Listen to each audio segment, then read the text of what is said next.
Wizard of the Wood. Chapter 4. Quiet and Contributions. Late couldn't describe the hour. The sun's light was in that particular place in the sky where it seemed endless, yet ready to start at the same time. One shadow could tip the balance and draw the curtain of stars across the sky. It was here, in the tease of twilight, where Essie finally dismissed Rylir from his studies.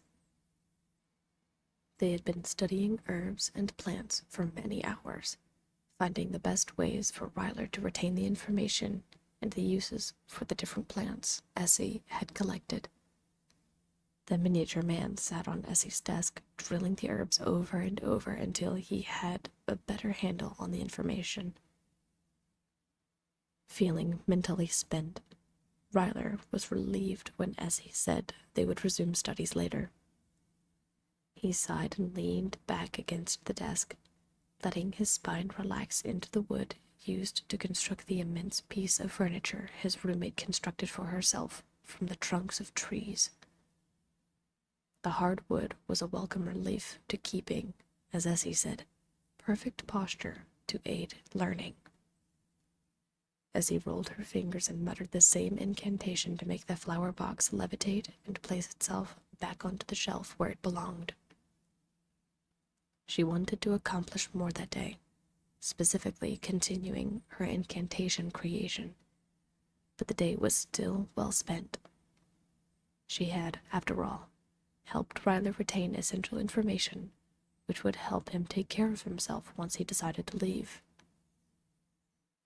She shifted in her seat to turn toward the fire to begin dinner preparations when she noticed Rylir's expression and how at ease he seemed.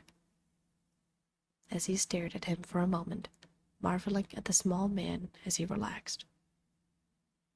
How could he simply lean back and exist without direction or purpose? He should be proud of the work he completed this day, yes. However, he still had many things to learn. Something sent a pang through her chest. Envy, confusion, desire to be able to live a purposeless existence, even if it were just for a few moments. She sighed and rolled her eyes before standing and tapping one finger on the desk by Rylir's body. The vibrations disrupted his relaxing, and he looked into her eyes, waiting for her to say something. You really don't have to look so relieved that we've ended our educational lessons for the day. Is it really so stressful to converse and learn with me? She asked. Rylir, looking mildly guilty, shook his head and pushed himself upright.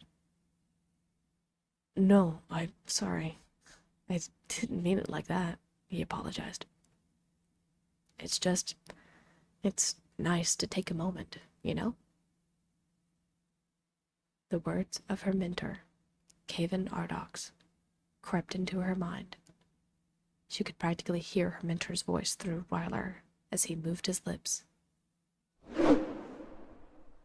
You can rest, Essie, said Caven as he leaned back against the base of a tree, closing his eyes as the tension melted from his body before Essie's eyes. She couldn't sit against any of the trees to emulate her mentor because the trees were too small, while Caven was just the right size. Rigid back and straight as a board, Essie shook her head politely. I cannot, Essie replied quietly. I don't know how. You know how to calm your mind? I told you how to do that, stated Caven, folding his arms and opening his eyes to look her in the eye. You can take a moment for yourself, Essie. There can be joy in taking a moment for yourself. Isn't that selfish? If I am not making potions, there will be no stockpile in the instance of an emergency. What if we need to heal someone or wash away illness and we are not prepared? If I am not tending to the garden, learning the names of the plants there, then it will become overgrown. I need to... Celia Serre.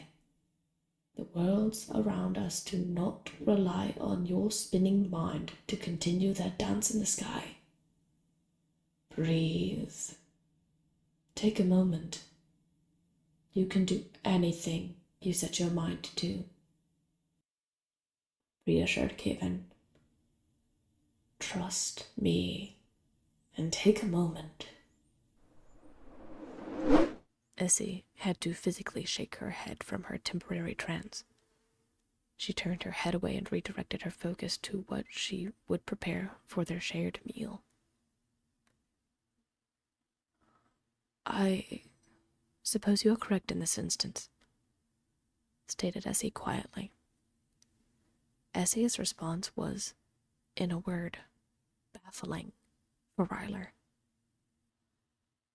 The giantess wasn't usually one to roll over or fail to have the final word in a matter, but Rylir wasn't going to question it now.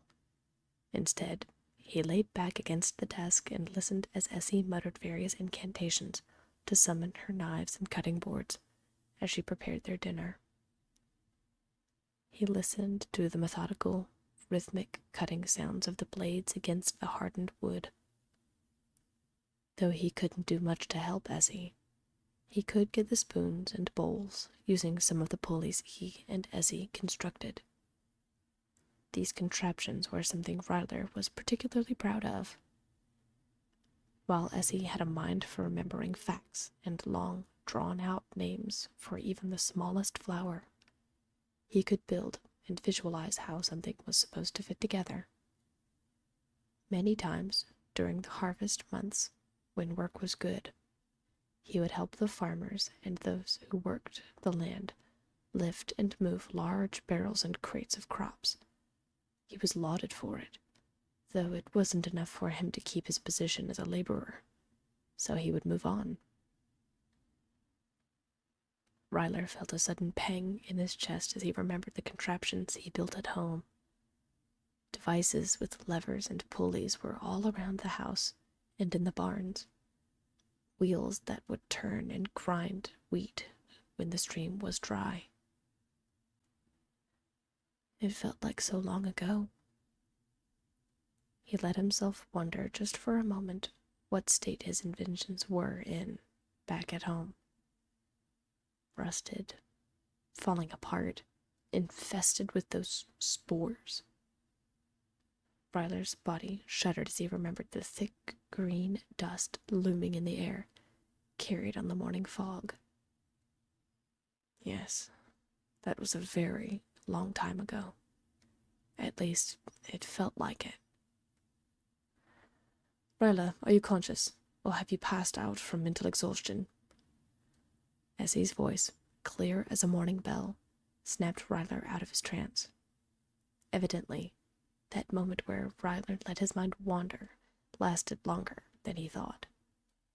He pushed himself upright and looked to his left to see Essie staring at him, her ice shard-like eyes peering over her shoulder as she methodically stirred the contents of a pot which rested over the open flames. Yes, sorry, I was just thinking about something, he replied. I'll get the utensils. No need, I can handle it, Essie stated as, with a flick of her wrist, bypassed Ryler's contraptions and made the spoons and bowls, for the both of them, lift into the air and float onto the desk. Ryler felt his shoulders slump, which Essie noticed as she arcanely lifted the pot to the table to dip out their meal portions. Is there something troubling you that you would like to disclose? She asked. Ryler couldn't help but turn his gaze away from hers. There was something wrong, but it felt foolish if he thought about it too long. Well? He sighed at Essie's prompt and looked back up at her. It's just, I wish I could do more, you know? You could begin by memorizing the uses of those plants and herbs, Studying potion creation and the medicinal uses of herbs would serve you better than attempting to lift and carry a spoon as tall and as heavy as you, Essie stated plainly. But that's what I'm good at, constructing devices to lift and carry things so I don't have to. When you use your spells, I feel completely useless. It's like I can't do anything on my own, if that makes sense, said Rylir, hearing a hint of defeat in his voice. Essie paused for a moment and nodded slowly to herself. Your size does unfortunately limit what you are physically capable of in this environment, sighed Essie. But nothing can truly be done about it, so there is no sense in pitying oneself for dwelling on unalterable facts. Rylir rolled his eyes and shook his head. Could you let me do some of these things on my own, so I don't feel so useless? Asked Rylir. His eyes pleaded with Essie as she stared down at him like a statue, unmoving and stoic. It seemed like she was taking measure of his soul, trying to decipher if this was a matter she should push back on. With a sigh, she nodded a few more times in acknowledgement. Very well. If it distresses you so much, I will allow you to struggle on the condition you do not neglect your studies in favor of architecture and construction, even though it is much faster for me to complete the task arcanely with my spells, said Essie. Mentally prepare yourself, though. We have to leave at sun's first light to harvest some horsetails and juniper, and I doubt you will want to walk there on your own. Rylir nodded, agreeing to her terms, before the two of them sat down to share their evening meal. It was a small victory, but Rylir was thrilled all the same. Essie had picked up on how he was feeling, and rather than strong-arming him and insisting that her way was the only way, like she would have done when they first met, she listened. One small step in the right direction. Was there anything else he could get her to budge on?